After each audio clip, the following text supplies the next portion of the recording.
Minister, you spoke a lot about doubling the grid and building more renewable power. Alberta's probably gone further than that than anyone else in Western Canada. They've built 3,618 megawatts of wind. They've got 1,258 megawatts of solar. On Monday night combined, they were producing 15 megawatts, and this morning, that 3,600 megawatts of wind was producing 3. How do you power an economy when you build these renewables and they flatline on a regular basis? I've written that story no less than 20 times in the last 18 months. So I would say folks have to understand that there's a role for renewables, but there's also a role for other technologies. Some provinces have an easier path in this whole conversation. So certainly provinces like Newfoundland and British Columbia, Manitoba, and Quebec, which have large-scale hydro, have an easier pathway in terms of both the decarbonization. Most of those are actually fully decarbonized, and also in some cases to growth of the grid. In other areas, you will, on a go-forward basis, still need continuing sources of baseload power. Renewables can be helpful, especially when coupled with storage, and there is a significant role for wind and solar, but there's also a role for nuclear, for small modular reactors, and in the case of Ontario, nuclear is the backbone of their electricity system. There is a role for natural gas-fired power plants with carbon capture, which is what Capital Power, for example, is doing just outside of Edmonton. It depends very much on the province or territory in which you reside. The pathways are different for different provinces and territories, and what we need are creative and thoughtful pathways for each one of them to be able to decarbonize and utilize the technologies that are relevant for them. If I could just follow up there. In regards to, we talked about CCUS and the need for a price on carbon and whatnot. The United States Environmental Protection Agency just a few weeks ago announced that they want to see carbon capture across the entire coal and natural gas fleet by 2038 or shut down your plant. And in that the decision, they actually announced, I think it was page 61, they cited SaskPower's Boundary Dam Unit 3 as a working example. Yet when I asked the Sask Minister, why don't we build with more carbon capture here? Why don't we perhaps build new coal with more efficient and more new carbon capture and then you could use that enhanced oil recovery to reduce your emissions, as you just said. He said the federal government will not allow it. Well, I don't want to get into an argument with the province of Saskatchewan, but I would say that's actually not the case. So the regulations with respect to coal allow for coal with carbon abatement. You can just go look it up.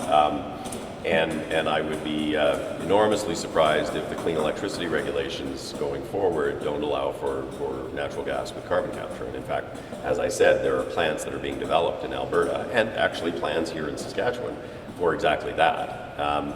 In terms of the Americans, they have put out, as you say, a regulatory proposal through the Environmental Protection Agency with respect to how they're going to green their grid. And Canada will have to have its own approach that recognizes Canadian realities, just as the Americans will recognize theirs. I mean, the federal government has made quite a substantial investment in this. Investment suggests that there is a return expected from it. So what return would the federal government like to see from its investment in the Beckwar Wind Project? So the investment that we've done essentially ends up as equity that is owned by the Cowessess First Nation. And they will receive the financial returns associated with the project, not the Government of Canada. It's about enabling local communities to actually benefit in the energy transition. But some of the other benefits that we do see are the build out of clean power as we look to decarbonize the energy grid and work with SaskPower to do that. So that's a big benefit for the people of Canada. Anyway, the bottom line is, I guess, what kind of benefits could the extended communities like Kipling and Kennedy and the farming community that lives here beside and with Cowessess and joins in them as neighbors and friends could expect to see from this as well? Well, I think certainly during the construction period, there's going to be a lot of folks here who are going to be drawing on the services and the convenience that exists in many of the communities, and certainly there should be business that comes from that. But in the long term, there will also be jobs that are here, that are available to people who work in the local area, and it will create economic benefits down the road. I see, okay. But in terms of other projects? Yeah. So in terms of other projects, I know SaskPower, and I think the CEO of SaskPower mentioned it, they're looking to do another call for wind and solar projects. We have a program that actually does fund some of these projects, and so to the extent that there are additional calls that other communities want to bid on and build projects, they certainly are available to apply to the program that we have. Go ahead. Mr. You talked about doubling the grid as you did last night, and SaskPower is talking about adding 3,000 megawatts of wind and solar, in addition to this over 600 they already have. But as you also referenced in response to the question yesterday, we still need backup for it. Where are we going to be building the natural gas to back it up for nighttime when the wind doesn't blow? Well, and that's a question you may actually want to pose to the CEO of SaskPower, who's doing the systems planning. But as I said yesterday in the conversation that we had, it is important to have a stable, not just backup, but a stable source ongoing when the sun doesn't shine and the wind doesn't blow. Part of that can be battery storage, but part of it will have to be something different than that. And in some provinces, obviously, hydro is the answer. In other provinces, it could be gas with carbon capture, and that's certainly something I think Saskatchewan is looking at now. And in the long run, it could be small modular reactors. Alberta's built 5 grid-scale batteries already, and they are used on average 9 to 23 minutes a time, 3 times a month. Is that the type of batteries you're talking about, or are you talking about something else? Well, I mean, in different systems, they will operate in different ways. I think what you will see, if you look at Ontario, for example, they see battery storage as a significant component of their plan going forward to ensure that they actually have a stable grid. But batteries are actually used to stabilize, right, by and large, and it will be different in different grids. I think it is important that we actually think about how far can we go with respect to some of the renewables. And Saskatchewan obviously has huge resources in terms of available land and wind, but it's also important that you actually have other sources of supply that can enable you to have a reliable grid, and that could be nuclear, that can be gas with capture, that can be hydro, that can be a range of things, including geothermal. I'll just say 2 more questions. So on any given day, Saskatchewan is using up to 84% natural gas and coal, especially when wind isn't blowing. We don't have much solar right now. And Clean Electricity Standard is calling for no more fossil fuel power production, except in exceptional circumstances, by 2035. How do you propose we replace our 84% of fossil fuel power production in that time, 12 years? Well, first of all, I wouldn't jump to conclusions. There is no clean electricity regulation that's been published to date, so I think if I were you, I would wait to see what the regulation says. But I would suspect that the regulation will actually allow for continued use of gas, particularly in the context of where you're actually doing carbon capture. One last question. SARM has today put out a press release calling on the federal government to halt or rethink its implementation of the clean fuel regulations that are going to cause an increase in prices of things as of July 1st. We know that the Parliamentary Budget Officer has stated that. Now, in terms of the community that Beckevar is located in, as I spoke about that wider community, that is particularly going to impact farmers, also people that live in rural Saskatchewan. So how do you let the government reconcile measures that are making life essentially more costly for people in rural Saskatchewan with its investment in something like this in terms of where it sees the future being for these communities?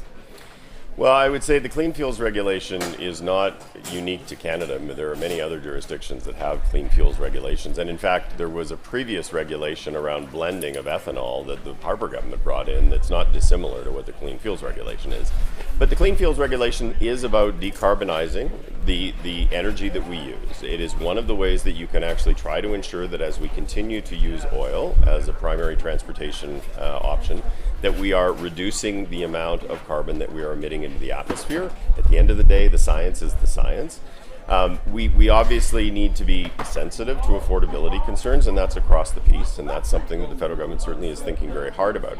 But I would also say that for provinces like Saskatchewan, the clean fuels regulation is an enormous economic opportunity. Like Federated Co-ops is looking at actually building a large-scale facility to do biodiesel because of the clean fuels regulation. Imperial Oil in Alberta just announced a $750 million investment in a biodiesel refinery. That is because of the clean fuels regulation. I was in Newfoundland 3 weeks ago announcing the conversion of an existing refinery that was likely to be shut down to a new biodiesel refinery. So there are huge opportunities, especially for provinces like Saskatchewan. But for, as I say, the average person who is trying to pay to live right now, and farmers that are trying to pay to put crops in the ground to feed everybody, and doing work just because of who they are in terms of carbon capture, carbon sequestrations, who have, along with the First Nations, been stewards of the land for a couple of generations now. as I said, that's going to make life harder for them because, bottom line is there is no such thing in Saskatchewan right now as an electronic tractor. It's just not feasible. And so as they're making this transition, what sort of investment is the federal government prepared to give to them? Well, I would say a couple things. I mean, I think the first thing that you said about it's just not feasible, people would have said exactly the same thing about an electric vehicle 10 years ago, and they would have said the same thing about an electric pickup truck, and now those are available to buy them. There are companies that are working on large-scale equipment, including equipment for farming, that will be electric on a go-forward basis. So those kinds of solutions are actually driven by regulations like this. But what I would say is, and I do say that this will create jobs and economic opportunity, including in the agriculture sector, because you use canola and soy and often for agricultural residuals to make the products that are going to be driven by this whole thing. So there are benefits associated with it. But I would also say it's important that we are thoughtful about how we do this in a manner that actually addresses affordability concerns. That's something that we are going to continue to be working on, not just with the farming community, but with all communities.